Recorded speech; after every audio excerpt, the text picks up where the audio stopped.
Can you sort of tell us what the highlights of the strategic review are and what you noticed from the FY23 fiscal year? Yeah. The highlights is, 2022 or 2021 was this year of major milestones, right? Where we broke all records in terms of revenue, hiring, etc.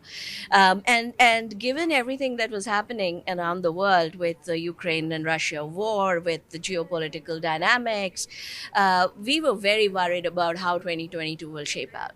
But I think the biggest takeaway was that resilience pays.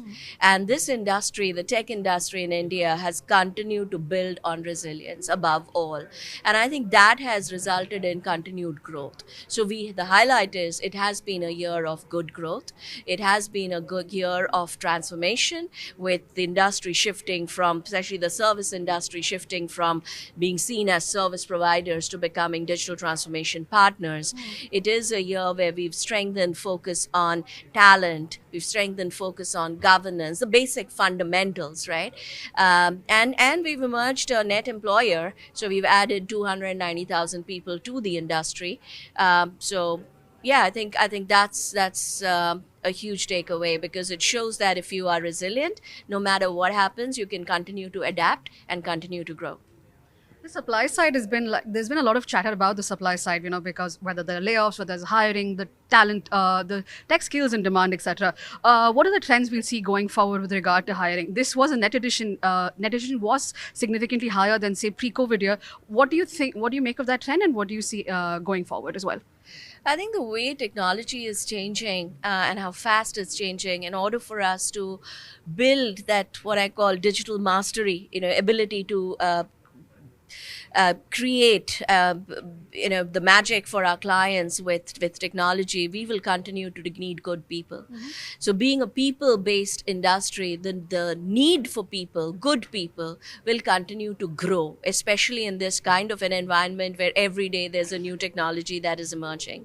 What we need is for the education ecosystem to keep up with these needs and continue to ensure that they are training students, or they are building that one must-have skill in every single student, which is the ability to unlearn and learn, which does not happen enough in India. And I think that's a huge need. And our advice to education and to the education ecosystem is focus on foundation, focus on professional, build learnability as a core skill requirement. And we will focus on the deep skills in industry, but it has to be a partnership. Right. The other thing which has happened, which is very encouraging, is the government recently worked with NASSCOM to give credits to really world-class industry curriculum, which can significantly help bridge the employability gap. So we've got quite a few companies that are working with us to get their curriculum certified. So students can get credit when they take those, when they go through the curriculum. And this will help a lot, especially in core areas like AI and cybersecurity, cloud, which are in-demand skills. From the AI perspective, what is the opportunity that IT services sector has from generative AI, and how should the ethical conundrums be answered, and what should we focus on? Generative AI is still very early days. There are tremendous possibilities, but until the ethical framework around generative AI becomes real, I think scale, we will see the tipping point only after ethics is taken into consideration, right? And this is where we have to really come together as an industry, and this is a key priority for NASSCOM, is to bring the industry, academia, government together to figure out what should be the framework for building trustworthy tech, not just AI. This is so important across emerging technologies, but no one knows the answer, right? But what we do know is, when you're thinking about building trustworthy tech, it is not just one point of touch where you have to do something different. It's from design to development to sales to service. Yeah. The entire process has to get addressed, right?